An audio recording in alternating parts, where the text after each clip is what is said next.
Bonjour et bienvenue. Aujourd'hui, on plonge dans l'univers d'une figure créative qui a profondément marqué notre époque. Virgil Abloh, Oui, absolument. ingénieur de formation, puis architecte, devenu designer star. Son influence a rayonné bien au-delà de la mode. Il a vraiment redéfini les frontières entre le luxe, le streetwear, l'art et même l'industrie. C'est une trajectoire qui est fascinante, oui.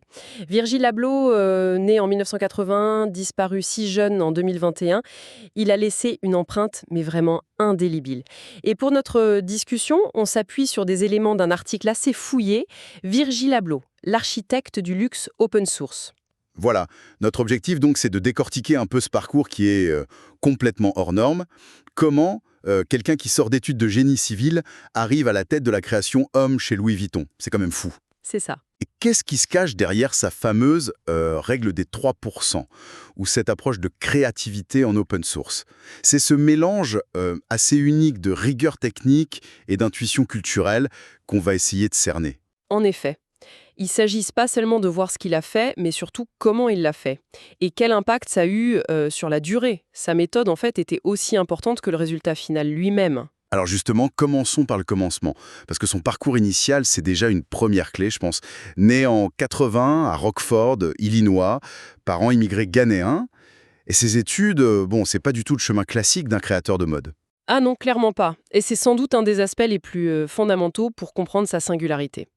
D'abord, un diplôme en génie civil à l'Université de l'Illinois. D'accord. Et ensuite, un master en architecture à l'IAIT, une institution qui est héritière du Bauhaus de Mies van der Rohe. Excusez du peu. Oui, excusez du peu. Et cette double formation très technique, ça lui a donné une manière de penser très structurée, analyser les systèmes, décomposer les problèmes, Hmm. documenter les processus, itérer. C'est très ingénieur, très architecte comme approche. Donc en gros, quand il regarde un vêtement, une paire de baskets, une collaboration, il voit pas juste un objet à rendre beau, il voit une structure, un système d'éléments qu'on peut analyser, voire même déconstruire. C'est tout à fait ça. Cette grille de lecture, on peut dire architecturale ou ingénieriale, elle traverse vraiment toute son œuvre. L'idée des prototypes, des versions, de la documentation presque systématique, ça vient en partie de là. D'accord. Euh, Romantique du créateur de mode. Et cette approche un peu systémique, elle va trouver un terrain d'expérimentation assez incroyable au milieu des années 2000. C'est quand il intègre le cercle de Kanye West et sa structure créative Donda. Qu'est-ce que c'était Donda à ce moment-là? Alors Donda, faut l'imaginer comme un labo créatif, mais à 360 degrés. Extrêmement réactif, très connecté à la culture pop qui émergeait sur Internet. D'accord. Abloh, il a touché à tout là-bas. Direction artistique pour les albums de Kanye, la scéno des tournées, le design du merchandising. C'était une espèce de formation accélérée. À la vitesse, à l'itération constante. Mhm. Et surtout, à créer un dialogue direct avec une audience mondiale via les images, via les réseaux sociaux. Une sorte d'université de la pertinence culturelle en temps réel, quoi. Il y apprend les codes visuels qui marchent, l'importance de l'impact immédiat. C'est là qu'on commence à voir les prémices de son propre langage. On peut dire ça, ouais. Cette période, elle forge vraiment sa compréhension de comment les idées, les esthétiques, elles circulent à l'ère numérique. Et ça mène à sa première vraie expérimentation solo, Pyrex Vision. C'était en 2012-2013. Un projet assez conceptuel au final.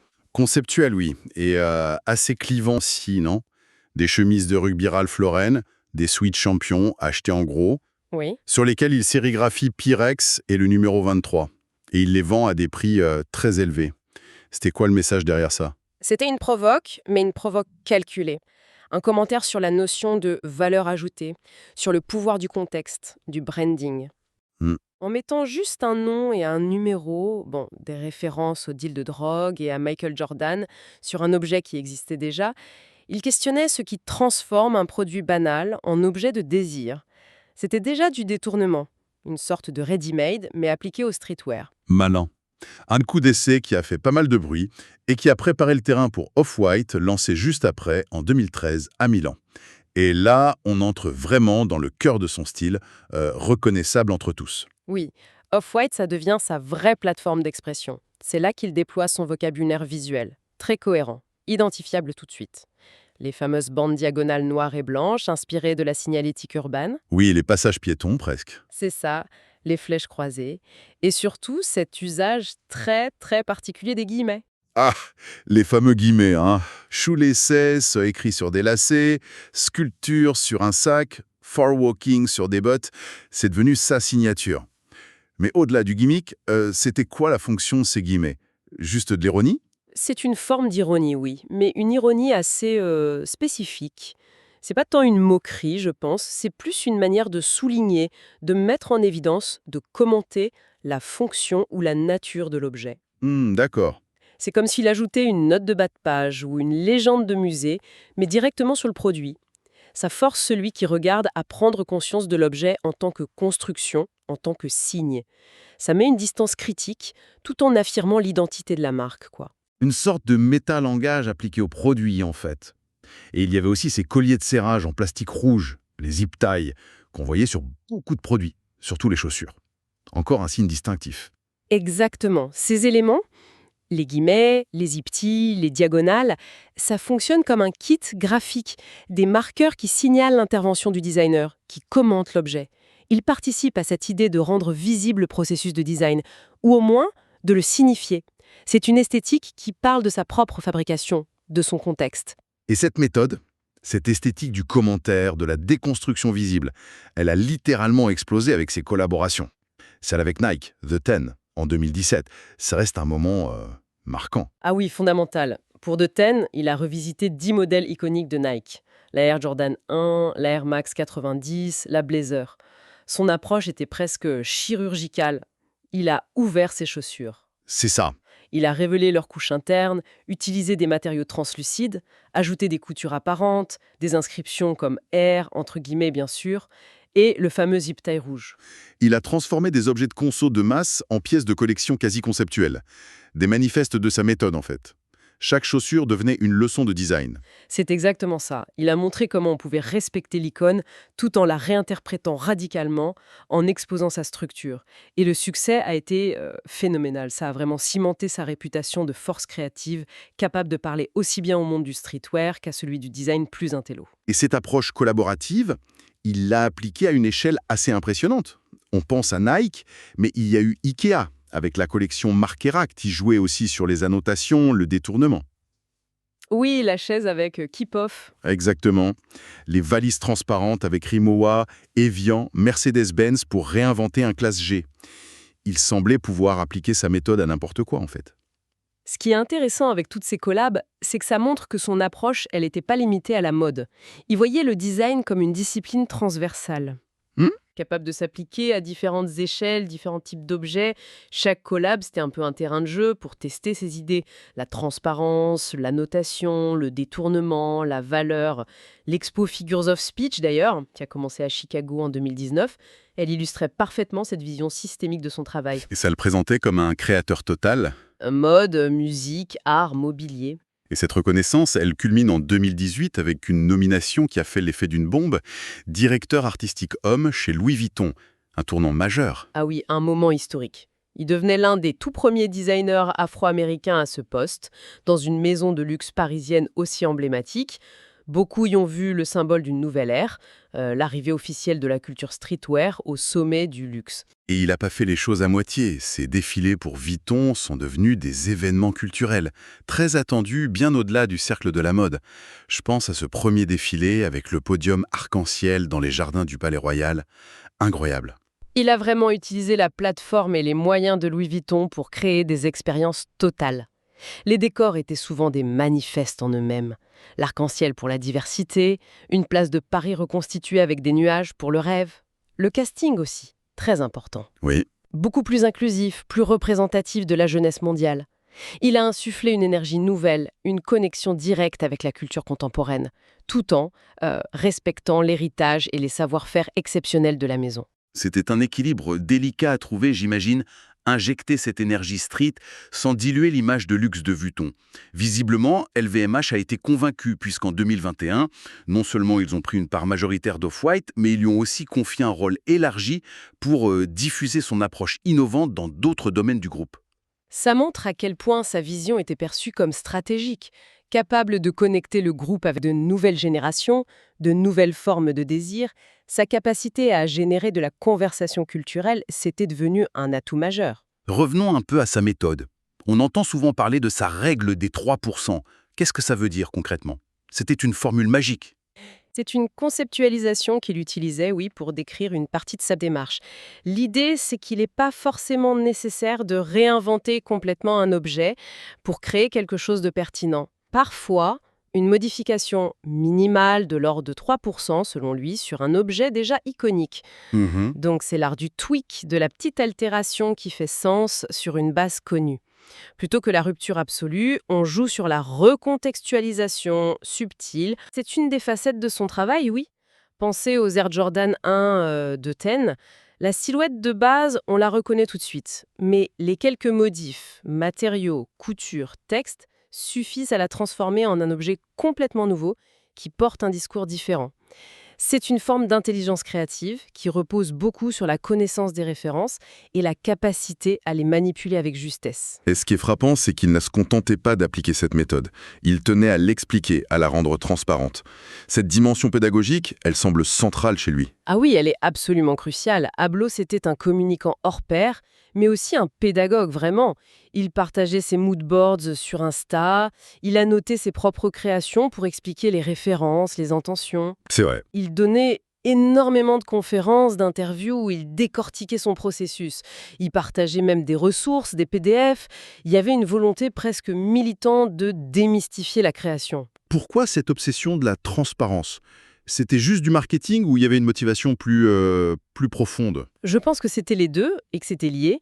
Bien sûr, ça participait à construire sa légende, l'engagement de sa communauté, mais il y avait aussi, je crois, une conviction sincère que le design, ça devait pas être une boîte noire réservée à une élite. D'accord. Il voulait rendre le processus lisible, compréhensible, pour inspirer d'autres jeunes, notamment issus de minorités, à suivre ce chemin.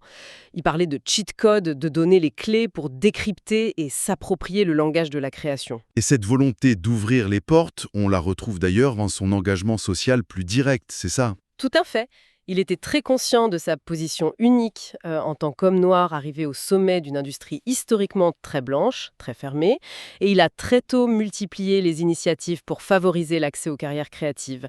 Le Postmodern Scholarship Fund, par exemple. Oui, le fonds de bourse d'études. Exactement. Lancé pour financer des bourses pour des étudiants noirs américains en design. C'est l'exemple le plus connu. Mais il organisait aussi des workshops, des masterclass gratuites, il intervenait dans des écoles. L'article parle de cette idée d'ascenseur social dans le monde créatif qu'il cherchait à activer. Oui, l'idée, c'était pas seulement l'aide financière, c'était aussi le mentorat, les outils concrets, la visibilité. Il voulait montrer que ces carrières étaient possibles, démystifier les codes souvent opaques de ces milieux, encourager une nouvelle génération à prendre sa place. C'était une dimension très importante de son action, ça allait au-delà des produits. Pourtant, malgré ce succès immense, cet engagement, son approche n'a pas été exempte de critiques, parfois très vives même. On l'a souvent accusé d'appropriation, voire de plagiat. C'est vrai, et c'est un point important. Sa méthode, basée sur la citation, le remix, la transformation d'éléments existants, ça lui a valu des critiques récurrentes. Certains l'accusaient de manquer d'originalité, de s'inspirer trop directement d'autres créateurs.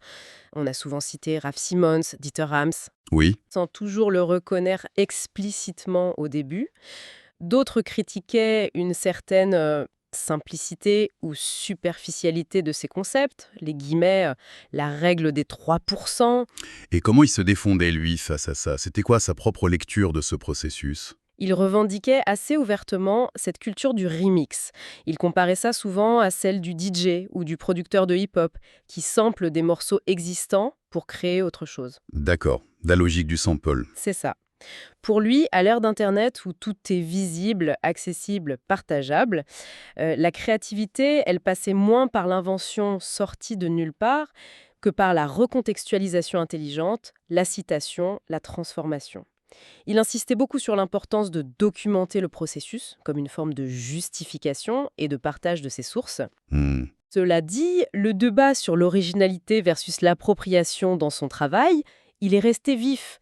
Certains étaient convaincus par sa démarche postmoderne, sa transparence revendiquée.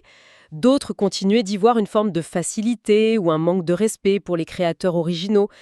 Ce qui est sûr, c'est que ces controverses, elles ont eu le mérite de mettre sur la table des questions fondamentales pour l'industrie créative aujourd'hui. Lesquels, par exemple? Qu'est-ce que l'originalité à l'heure du numérique? Où est la frontière entre inspiration et copie? Comment on gère cette vitesse folle de production d'images, d'idées? Oui, ça a forcé toute une industrie à réfléchir sur ces pratiques, probablement. Et puis, il y a eu cette annonce choc en novembre 2021. Sa disparition soudaine à 41 ans seulement, d'un cancer rare qu'il combattait en privé depuis 2 ans, laissant une œuvre immense, mais inachevée.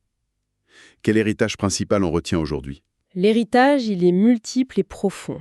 Sur le plan créatif, il laisse une méthode itérée, documentée, collaborée, partagée, qui a déjà influencé beaucoup de jeunes designers. Il laisse aussi une vision du luxe renouvelée, moins un sanctuaire fermé qu'une plateforme culturelle poreuse. Hmm. En dialogue constant avec la rue, l'art contemporain, la musique, les enjeux sociaux. Et puis, il y a cette grammaire visuelle très forte qu'il a popularisée. Les guillemets, les annotations, le zip tie, cette esthétique industrielle revisitée. C'est presque devenu un alphabet graphique pour une génération. On le voit réutilisé, cité partout. C'est indéniable.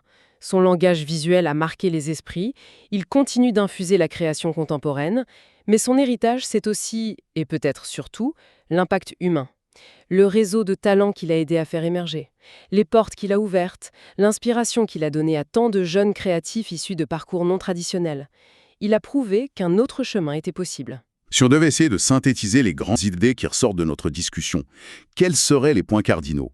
Moi, je retiens cette figure du designer système, cet héritage de l'ingénieur, de l'architecte, qui pense la création comme un processus structuré. Absolument.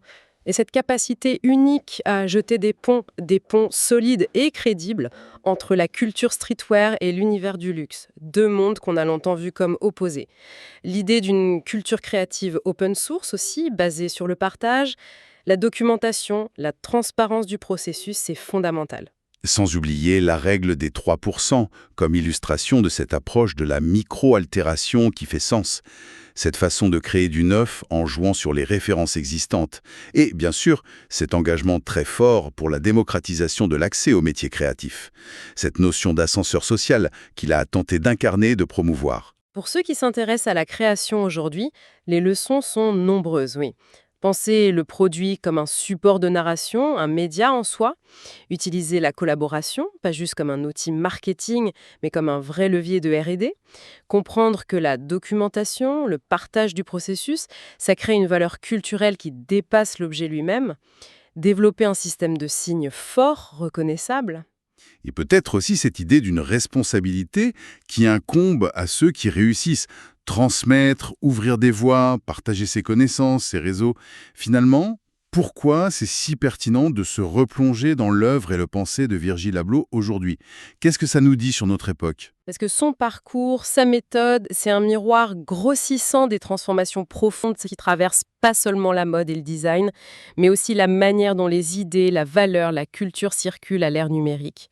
Il a su capter et incarner quelque chose de très contemporain, sur la fluidité des frontières, la vitesse de l'info, le pouvoir de l'image, de la communauté en ligne. L'article qu'on a consulté conclut de manière très juste, je trouve. Virgil Abloh n'a pas simplement changé la mode, il a changé notre manière de lire un objet. Il nous a en quelque sorte éduqué le regard. Oui, c'est exactement ça. Il nous a incités à regarder au-delà de la surface, à questionner la construction, le contexte, les références, la valeur. Il a ajouté des couches de lecture aux objets du quotidien. Bon, pour terminer et pour ouvrir un peu la réflexion, une question qui découle de tout ça et que l'article soulève un peu implicitement. Cette philosophie de créativité ouverte, documentée, partagée, très axée sur le processus, qui était celle d'Abloh dans le design, est-ce qu'on pourrait l'appliquer ou est-ce qu'elle pourrait transformer d'autres domaines? L'éducation, la recherche scientifique, l'entrepreneuriat, l'artisanat C'est une excellente question de fond, oui. Ou alors, pour revenir à cette fameuse règle des 3%, est-ce que c'est juste une astuce de designer pour naviguer dans un monde saturé de références, ou est-ce qu'on peut y voir une métaphore plus large sur la nature même de l'innovation? Peut-être que le progrès se fait souvent moins par des révolutions radicales que par ces petites altérations intelligentes, ces recontextualisations fines de ce qui existe déjà. De quoi continuer à y penser.